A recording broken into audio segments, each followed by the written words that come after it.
Kunnamkulam custody മർദ്ദനത്തിൽ പോലീസുകാർക്കെതിരെ നടപടി. Youth Congress പ്രവർത്തകൻ VS സുജിത്തിനെ ക്രൂരമായി മർദ്ദിച്ച 4 പോലീസുകാരെ സസ്പെൻഡ് ചെയ്തു. സിജോ വി ജോണുണ്ട് വിവരങ്ങൾ നൽകാനായി. സിജോ, വൈകുന്നേരം തന്നെ ഇവർക്കെതിരെ നടപടി ഉണ്ടാകുമെന്ന് നമ്മൾ പ്രതീക്ഷിച്ചതാണ്. അത് സസ്പെൻഷൻ ആണ് എന്നാണ് ഈ ഘട്ടത്തിൽ മനസ്സിലാക്കാൻ സാധിക്കുന്നത്. കൂടുതൽ വിവരങ്ങൾ എന്താണ് ഇതിന്റെ? നമ്മൾ നേരത്തെ നൽകിയതുപോലെ തന്നെ ഇവർക്കെതിരെ സസ്പെൻഷൻ നടപടി സ്വീകരിച്ചിരിക്കുകയാണ്.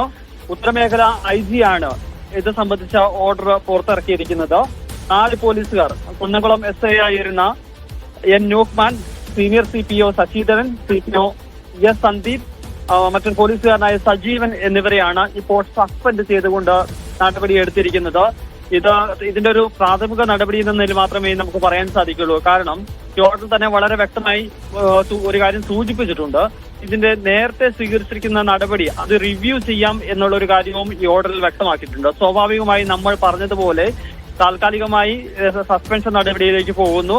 പിന്നീട് അതിന്റെ തൊട്ട നടപടികൾ എന്ന നിലയിൽ ഇവരെ സർവീസിൽ നിന്ന് പുറത്താക്കിയോ അല്ലെങ്കിൽ തരം താഴ്ത്തൽ നടപടികൾ ഉൾപ്പെടെയുള്ള കാര്യങ്ങളിലേക്ക് പോകും എന്നുള്ള ഒരു വ്യക്തമായ സൂചന തന്നെയാണ് ഈ ഓർഡറിൽ നിന്ന് വളരെ വ്യക്തമാകുകയും ചെയ്യുന്നത്. എന്തായാലും ഏറെ സമ്മർദ്ദങ്ങൾക്കൊടുവിൽ, വലിയ പ്രതിഷേധങ്ങൾക്കൊടുവിലാണ് ഈ പോലീസ് ഉദ്യോഗസ്ഥരെ സസ്പെൻഡ് ചെയ്തുകൊണ്ടുള്ള നടപടി ഇപ്പോൾ സ്വീകരിച്ചിരിക്കുന്നത്.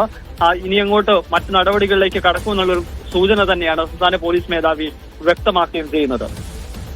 ഒപ്പം തന്നെ സിജോ, ഈ 4 പേർക്കെതിരെയും അവരെ പിരിച്ചുവിടാമെന്നുള്ള ഒരു നിയമോപദേശവും പോലീസിന് ലഭിക്കുകയുണ്ടായി. അപ്പോൾ സസ്പെൻഷൻ അതിന്റെ ആദ്യ പടി എന്നാണോ നമുക്ക് വ്യാഖ്യാനിക്കാൻ കഴിയുക? ഇവർക്കെതിരെ കടുത്ത നടപടി വേണമെന്ന് സുജിത്ത് ഉൾപ്പെടെ ആവശ്യപ്പെടുന്നുണ്ട്. സുജിത്ത് മാത്രമല്ല, പ്രതിപക്ഷം അടക്കം ആ കാര്യം ആവശ്യപ്പെടുകയും ചെയ്യുന്നുണ്ട്. ഇതൊരു പ്രാഥമിക നടപടി എന്ന നിലയിൽ തന്നെയാണ് പറയാൻ സാധിക്കുക. കാരണം ഇതിന്റെ തുടർ നടപടി എന്ന നിലയിലും ഉണ്ടാകും. അത് ആ ഓർഡറിൽ തന്നെ വ്യക്തമായി സൂചിപ്പിക്കുകയും ചെയ്യുന്നുണ്ട്. ഇതുമായി ബന്ധപ്പെട്ട് നേരത്തെ ഇവർ ഈ സുജിത്ത് നൽകിയ പരാതിയെ തുടർന്ന് ആദ്യം ഒരു അന്വേഷണം നടത്തിയിരുന്നു. ആ അന്വേഷണത്തിലാണ് ഇവർക്കെതിരെ അച്ചടക്ക നടപടി സ്വീകരിച്ചിരുന്നത്. അത് 2 വർഷത്തെ ഇൻക്രിമെന്റ് തടയുക മാത്രമാണ് ഉണ്ടായിരുന്നത്. അതിനുശേഷമാണ് ഇനി ഈ ദൃശ്യങ്ങൾ പുറത്തു വന്ന സാഹചര്യത്തിൽ കൂടുതൽ നടപടികൾ സ്വീകരിക്കാൻ പറ്റുമോ എന്നുള്ള നിയമോപദേശം തേടിയത്. അത്തരത്തിൽ നടപടികൾ സ്വീകരിക്കുന്നതിൽ തെറ്റില്ല, അത്തരത്തിൽ നടപടികളാകാം എന്നുള്ള നിയമോപദേശമാണ് ലഭിക്കുകയും ചെയ്തിരുന്നത്. അതോടൊപ്പം തന്നെ തൃശൂർ റേഞ്ച് IG ഹരിശങ്കർ നൽകിയ റിപ്പോർട്ടും ഇവരെ ഇമ്മീഡിയറ്റ്ലി സസ്പെൻഡ് ചെയ്യണമെന്നുള്ള ഒരു ആവശ്യമാണ് പറഞ്ഞിരുന്നത്. ആ സാഹചര്യത്തിലാണ് വളരെ വേഗത്തിൽ തന്നെ ഉത്തരമേഖല IG സസ്പെൻഡ് ചെയ്തുകൊണ്ടുള്ള തീരുമാനം വന്നത്. നമ്മളിന്ന് ഉച്ചയ്ക്ക് മുതൽ പറഞ്ഞതാണ് വൈകുന്നേരത്തിനുള്ളിൽ ഇത് സംബന്ധിച്ച തീരുമാനം ഉണ്ടാകും എന്നുള്ളത്. ഇനി എത്രയും വേഗത്തിൽ മറ്റു നടപടികൾ എത്രയും വേഗത്തിൽ ഉണ്ടാകും എന്നുള്ളത് തന്നെയാണ്. വളരെ വേഗത്തിൽ തന്നെ നടപടികൾ ഉണ്ടാകാനുള്ള ഒരു സാധ്യതയാണ് നിലനിൽക്കുകയും ചെയ്യുന്നത്. കാരണം ഇതൊരു വലിയ രാഷ്ട്രീയ വിഷയമായി തന്നെ കോൺഗ്രസും യൂത്ത് കോൺഗ്രസും ഉയർത്തി കാണുകയും ചെയ്യുന്നുണ്ട്. അത് വരുന്ന തദ്ദേശ തെരഞ്ഞെടുപ്പ് അടുത്ത് വരുന്നു, അതിനുശേഷം നിയമസഭാ തെരഞ്ഞെടുപ്പ് വരുന്നു. അത്തരമൊരു സാഹചര്യത്തിൽ ഇത്തരത്തിൽ ക്രൂരമായി മർദ്ദിച്ച പോലീസുകാരെ സംരക്ഷിക്കുന്നത് വലിയ തിരിച്ചടിയാകുമെന്നൊരു രാഷ്ട്രീയ വിലയിരുത്തൽ കൂടിയുണ്ടായിരുന്നു. അതുകൊണ്ടാണ് വളരെ വേഗത്തിൽ തന്നെ അവർക്കെതിരെ നടപടി സ്വീകരിക്കാൻ സർക്കാരും മുഖ്യമന്ത്രിക്ക് നിർദ്ദേശം നൽകുകയും ചെയ്തിരുന്നത്. എന്തായാലും ഈ ഉദ്യോഗസ്ഥർക്കെതിരെ നടപടി ഇനി ഉണ്ടാകേണ്ടതുള്ള കാര്യം ഇപ്പോൾ നിലവിലുള്ള 4 പോലീസ് ഉദ്യോഗസ്ഥർക്കെതിരെ മാത്രമാണ് നടപടി ഉണ്ടായിരിക്കുന്നത്. അന്ന് ഡ്രൈവറായിരുന്ന ഒരു വ്യക്തി ഇപ്പോൾ പോലീസിൽ നിന്ന് ജോലി റിസൈൻ ചെയ്ത് മറ്റൊരു വകുപ്പിലോട്ട് പോയിട്ടുണ്ട്. അയാൾക്കെതിരെ നിലവിൽ കേസ് നടപടികളില്ല. അയാൾക്കെതിരെ എന്ത് നടപടികൾ ഉണ്ടാകും എന്നുള്ള ഒരു സംഭവമാണ്. മറ്റ് നടപടികൾ ഇപ്പൊ നിലവിൽ ഈ കേസ് കോടതിയുടെ പരിഗണനയിലാണ് ഇരിക്കുന്നത്. അപ്പോൾ അതുമായി ബന്ധപ്പെട്ട അന്വേഷണം വരുന്ന അനുസരിച്ചായിരിക്കും അത്തരം കാര്യങ്ങളിലേക്ക് ഉണ്ടാകുക. നമുക്ക് നിലവിൽ പ്രാഥമികമായി ലഭിക്കുന്ന വിവരങ്ങളനുസരിച്ച് കൂടുതൽ നടപടികളിലേക്ക് പോലീസ് പോകുന്നു എന്ന് തന്നെയാണ് വ്യക്തമാകുകയും ചെയ്യുന്നത്. അതിന്റെ കൃത്യമായ പ്രൊസീജിയർ നടപടികളാകാം എന്നുള്ളത് തന്നെ ഈ ഉത്തരവിൽ വളരെ വ്യക്തമായി സൂചിപ്പിക്കുകയും ചെയ്യുന്നുണ്ട്. 4 പോലീസുകാർക്കും സസ്പെൻഷൻ എന്നുള്ള വാർത്തയാണ് ഈ ഘട്ടത്തിൽ വരുന്നത്. കുന്നംകുളം കസ്റ്റഡി മർദ്ദനത്തിൽ 4 പോലീസുകാരെയും ഉത്തരമേഖല IG സസ്പെൻഡ് ചെയ്തിരിക്കുകയാണ്. SI N Noman, senior CPO ആയ Sasidharan, CPO S Sandeep, CPO Sajeevan എന്നിവർക്കെതിരെയാണ് നടപടിയെടുത്തിരിക്കുന്നത്. 4 പേരെയും ഇമ്മീഡിയറ്റായി സർവീസിൽ നിന്ന് സസ്പെൻഡ് ചെയ്തു എന്നുള്ള ഉത്തരവാണ് ഇപ്പോൾ പുറത്തു വരുന്നത്. ആ ഉത്തരവിന്റെ പകർപ്പാണ് പ്രേക്ഷകർ ഇപ്പോൾ സ്ക്രീനിൽ കാണുന്നത്. ഏതായാലും വലിയ രീതിയിലുള്ള പ്രക്ഷോഭം ഇതുമായി ബന്ധപ്പെട്ടുണ്ട്. മീഡിയ 1 വാർത്തയെ തുടർന്നാണ് ഈ വിഷയത്തിൽ അടിയന്തര ഇടപെടൽ ഉണ്ടായിരിക്കുന്നത്. കസ്റ്റഡി മർദ്ദനത്തിന്റെ ദൃശ്യങ്ങളടക്കം മീഡിയ വണ്ണാണ് ഈ വാർത്ത പുറത്തു കൊണ്ടുവന്നത്. ആ വാർത്തയ്ക്ക് ഒരു തുടർച്ചയെന്ന നടപടിയെടുത്തിരിക്കുന്നു DGP. ഏതായാലും 4 പേരെയും അന്വേഷണ വിധേയമായി സസ്പെൻഡ് ചെയ്തിരിക്കുന്നു എന്ന വാർത്തയാണ് ഇപ്പോൾ ലഭിക്കുന്നത്. നേരത്തെ ഈ സുജിത്ത് വാർത്താ സമ്മേളനം നടത്തിയപ്പോൾ സസ്പെൻഷൻ മാത്രം പോരാ, അവരെ സർവീസിൽ നിന്ന് പിരിച്ചുവിടണമെന്നടക്കമുള്ള ആവശ്യങ്ങളൊക്കെ ഉയർത്തിയിരുന്നു. എന്നാൽ ഇവരെ പിരിച്ചുവിടുന്നതുമായി ബന്ധപ്പെട്ട് പോലീസിന് നിയമോപദേശം ലഭിച്ചിട്ടുണ്ട്. അവരെ പിരിച്ചുവിടാമെന്നുള്ള നിയമോപദേശം പോലീസിന് ലഭിച്ചു. പക്ഷേ അതിന്റെ ആദ്യപടി എന്ന നിലയിലാണ് ഇവർക്ക് ഇപ്പോൾ സസ്പെൻഷൻ ലഭിച്ചിരിക്കുന്നത്. അന്ന് ഡ്യൂട്ടിയിലുണ്ടായിരുന്ന ഡ്രൈവറായിരുന്ന ആ പോലീസുകാരൻ ഇപ്പോൾ വില്ലേജ് എക്സ്റ്റൻഷൻ ഓഫീസറായി ജോലി ചെയ്യുകയാണ്. അപ്പോൾ ഇയാൾക്കെതിരെയും നടപടി വേണമെന്ന് പ്രതിപക്ഷം ആവശ്യപ്പെട്ടിരുന്നു. ഒപ്പം തന്നെ സുജിത്ത് ആവശ്യപ്പെട്ടു. തൃശൂർ DCC പ്രസിഡന്റ് ജോസഫ് ടാജറ്റ് അടക്കം ഈ വിഷയത്തിൽ നടപടി ആവശ്യപ്പെട്ട് പ്രക്ഷോഭം നടത്തുമെന്നുള്ള പ്രതികരണങ്ങളൊക്കെ ഉണ്ടായിരുന്നു. വീണ്ടും സിജോ വി ജോണിലേക്ക് പോവുകയാണ്. സിജോ, ഞാൻ നേരത്തെ സൂചിപ്പിച്ചതുപോലെ ഇനി നമുക്ക് അറിയേണ്ടത്, അന്ന് ഡ്രൈവറായിരുന്ന വ്യക്തി അദ്ദേഹം ഇപ്പോൾ വില്ലേജ് എക്സ്റ്റൻഷൻ ഓഫീസറായി ജോലി ചെയ്യുകയാണ്. അപ്പോൾ ഇയാൾക്കെതിരെ ഏത് തരത്തിലുള്ള നടപടിയാണ് സർക്കാർ തലത്തിൽ ഉണ്ടാകും പോകുന്നത് എന്നാണ് നമുക്കിനി അറിയേണ്ടത്.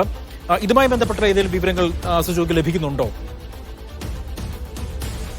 നിലവിലെ സാഹചര്യത്തിൽ പോലീസ് പരിശോധിച്ചത് ഈ പോലീസ് ഉദ്യോഗസ്ഥർക്കെതിരായിട്ടുള്ള ആരോപണങ്ങൾ തന്നെയാണ്. ഇവർക്കെതിരെ 4 പേർക്കെതിരെയാണ് കേസ് നിലനിൽക്കുകയും ചെയ്യുന്നത്. ഈ ദൃശ്യങ്ങൾ പുറത്തു വന്നത് ഈ 4 ഉദ്യോഗസ്ഥർ മർദ്ദിച്ചു എന്നുള്ളതാണ്. മനസ്സിലാക്കുന്നതനുസരിച്ച് ഈ നിലവിൽ മറ്റൊരു ഇതിലോട്ട് മാറിയിരിക്കുന്ന ആളുകളെ സംബന്ധിച്ച് അതിന്റെ ദൃശ്യങ്ങൾ അല്ലെങ്കിൽ കൂടുതൽ തെളിവുകൾ അയാളുടെ കാര്യത്തിൽ ആവശ്യമാണ്. അപ്പൊ അത്തരം നടപടികൾ നിലവിലെ സാഹചര്യത്തിൽ പോലീസിന് സ്വീകരിക്കാൻ പറ്റുന്നതല്ല. മാത്രമല്ല കോടതിയുടെ പരിഗണനയിലിരിക്കുന്ന വിഷയമാണ്. അത്തരം നടപടികളിലേക്ക് ഇനി ഒന്ന് ബന്ധപ്പെട്ട വകുപ്പുകളോ അല്ലെങ്കിൽ അത്തരം കേസുകളുമായി ബന്ധപ്പെട്ട കാര്യങ്ങൾ നീങ്ങുന്നതനുസരിച്ചായിരിക്കും ഉണ്ടാവുക. ഇപ്പോഴെന്തായാലും പോലീസ് പ്രാഥമികമായ രീതിയിൽ ഇമ്മീഡിയറ്റ്ലി പരിശോധിച്ചത് ഈ 4 ഉദ്യോഗസ്ഥർക്കെതിരായിട്ടുള്ള കാര്യങ്ങൾ തന്നെയാണ്. കാരണം അതിന് ഏറ്റവും പ്രധാനപ്പെട്ട കാര്യം ഇതിന്റെ മറ്റു കൂടുതൽ നടപടികളിലേക്ക് പോകണമെന്നുണ്ടെങ്കിൽ നിയമപരമായ തടസ്സങ്ങൾ നിലനിൽക്കുന്നുണ്ടോ എന്നുള്ള ഒരു കാര്യമായിരുന്നു. ഒരു തവണ ഇക്കാര്യത്തിൽ അന്വേഷണം നടത്തി നടപടിയെടുത്തതാണ്. ഉദ്യോഗസ്ഥരുടെ 3 ഉദ്യോഗസ്ഥരുടെ 2 തവണത്തെ ഇൻക്രിമെന്റ് തടഞ്ഞു വെക്കുന്ന സാഹചര്യം ഉണ്ടായി. അതായിരുന്നു അതൊരു അച്ചടക്ക നടപടി തന്നെയാണ് സ്വീകരിച്ചിരുന്നത്. അതിനുശേഷം ഉദ്യോഗസ്ഥരെ മറ്റ് സ്റ്റേഷനുകളിലേക്ക് മാറ്റുകയും ചെയ്തിരുന്നു. അത്തരത്തിലൊക്കെ നടപടി സ്വീകരിച്ച സാഹചര്യത്തിൽ വീണ്ടും നടപടി സ്വീകരിച്ചാൽ അത് അഡ്മിനിസ്ട്രേറ്റീവ് ട്രിബ്യൂണലിലോ അല്ല എന്നുണ്ടെങ്കിൽ കോടതിയിലൊക്കെ ചലഞ്ച് ചെയ്യപ്പെടാനുള്ള സാധ്യതയുണ്ട്. അങ്ങനെയാണെങ്കിൽ പോലീസ് തിരിച്ചടിയെ ഏക്കുമോ എന്നുള്ള ഒരു സംശയമാണ് ഉണ്ടായിരുന്നത്. അതുകൊണ്ടാണ് ഈ വിഷയത്തിൽ വിശദമായി തന്നെ DGP നിയമോപദേശം നേടിയത്. ഇതിൽ തുടർ നടപടികളുമായി മുന്നോട്ട് പോകുന്നതിൽ യാതൊരു തടസ്സവുമില്ല എന്നുള്ളൊരു നിയമോപദേശം കൂടി ലഭിച്ചു. ആ ഒരു പശ്ചാത്തലത്തിലാണ് എന്തായാലും ഇപ്പോൾ നിലവിലെ ഈ ഉദ്യോഗസ്ഥർക്കെതിരെ നടപടി സ്വീകരിച്ചിരിക്കുന്നത്. ഒരു കാര്യം ഉറപ്പാണ്, സംസ്ഥാന പോലീസ് മേധാവി തന്നെ നേരത്തെ തന്നെ വ്യക്തമാക്കിയിട്ടുണ്ട്, യാതൊരു തരത്തിലുള്ള വിട്ടുവീഴ്ചയും ഇക്കാര്യത്തിൽ ഉണ്ടാവില്ല. കുറ്റക്കാരായിട്ടുള്ള ആളുകൾക്കെതിരെ കർശന നടപടി ഉണ്ടാകും എന്നുള്ളത് അദ്ദേഹം പറയുകയും ചെയ്തിട്ടുണ്ട്. കാരണം ഈ ദൃശ്യങ്ങൾ പുറത്ത് ഇത്തരത്തിൽ മർദ്ദിക്കുക, അത് ദൃശ്യങ്ങൾ വലിയ രീതിയിൽ പ്രചരിക്കുകയൊക്കെ ചേരുന്നത് പോലീസിന് വലിയ കളങ്കമുണ്ടാക്കിയിട്ടുള്ള തരത്തിൽ സംശയമില്ല. അതുകൊണ്ട് തന്നെയാണ് വളരെ വേഗത്തിൽ തന്നെ നടപടി ഉണ്ടാകും എന്നുള്ള കാര്യം സംസ്ഥാന പോലീസ് മേധാവി വ്യക്തമാക്കുകയും ചെയ്തിരുന്നത്. ഈ വിഷയം വീണ്ടും പരിശോധിക്കാനും റിപ്പോർട്ട് തേടാനും അദ്ദേഹം തന്നെ വീണ്ടും തയ്യാറാക്കുകയും ചെയ്തു. അങ്ങനെയാണ് വേഗത്തിൽ തന്നെ ഈ കാര്യങ്ങൾ പരിശോധിച്ച് റിപ്പോർട്ട് തയ്യാറാക്കി ഇപ്പോൾ അതിന്റെ ഒരു സസ്പെൻഷൻ നടപടികളിലേക്ക് പോയിരിക്കുന്നത്. ഇത് ഇവിടെ നിന്നുകൊണ്ട് അവസാനിക്കത്തില്ല, തുടർ നടപടികളുണ്ടാവും, ശക്തമായ നടപടി ഉണ്ടാവും എന്ന് തന്നെയാണ് വ്യക്തമാകുന്നത്. ഇപ്പോൾ നിലവിൽ ഈ പോലീസുകാർക്കേ മാത്രമേ പറ്റുള്ളൂ. മറ്റ് ഉദ്യോഗസ്ഥരുടെ ആരോപണ വിധേയമായിട്ടുള്ള ആളുകളെ സംബന്ധിച്ചിടത്തോളം ഒരുപക്ഷെ വകുപ്പ് തലത്തിലുള്ള അന്വേഷണം ഒരു കോടതിയുടെ പരിഗണനയിരിക്കുന്നതുകൊണ്ട് ആ വകുപ്പ് തലത്തിൽ പിന്നീടായിരിക്കും നടപടികൾ പരിശോധിക്കുക. അതല്ല എന്നുണ്ടെങ്കിൽ കോടതിയുടെ നിർദ്ദേശപ്രകാരം അത്തരം നടപടികളിലേക്ക് പോകാനുള്ള സാധ്യതയാണ് നിലനിൽക്കുകയും ചെയ്യുന്നത്. കുന്നംകുളം കസ്റ്റഡി മർദ്ദനക്കേസിൽ 4 പോലീസുകാരെയും സസ്പെൻഡ് ചെയ്തിരിക്കുന്നു എന്നുള്ള വാർത്തയാണ് ഈ ഘട്ടത്തിൽ പുറത്തുവരുന്നത്. അന്നത്തെ SI ആയിരുന്ന N നൂമാൻ, ഒപ്പം തന്നെ senior CPO Sasidharan, CPO S Sandeep, CPO Sajeevan എന്നിവർക്കെതിരെയാണ് നടപടിയെടുത്തിരിക്കുന്നത്. ഈ 4 പേരെയും സേനയിൽ നിന്ന് സസ്പെൻഡ് ചെയ്തിരിക്കുന്നു. ഇവർക്കെതിരെ തുടർ നടപടികൾ വരും ദിവസങ്ങളിൽ ഉണ്ടാകുമെന്നാണ് ലഭിക്കുന്ന വിവരം. പ്രത്യേകിച്ച് പോലീസിന് നിയമോപദേശം ലഭിച്ച പശ്ചാത്തലത്തിൽ ഇവരെ പിരിച്ചുവിടാം, ജോലിയിൽ നിന്ന് പിരിച്ചുവിടുന്നതടക്കമുള്ള നടപടിയിലേക്ക് പോലീസ് കടക്കുമോ എന്നുള്ളത് വരും ദിവസങ്ങളിലാണ് നമുക്കറിയാൻ കഴിയുക. വാർത്തയോട് സമഗ്രമായ വിവരങ്ങൾ നൽകുകയായിരുന്നു തിരുവനന്തപുരത്ത് നിന്നും സിജോ വി ജോൺ.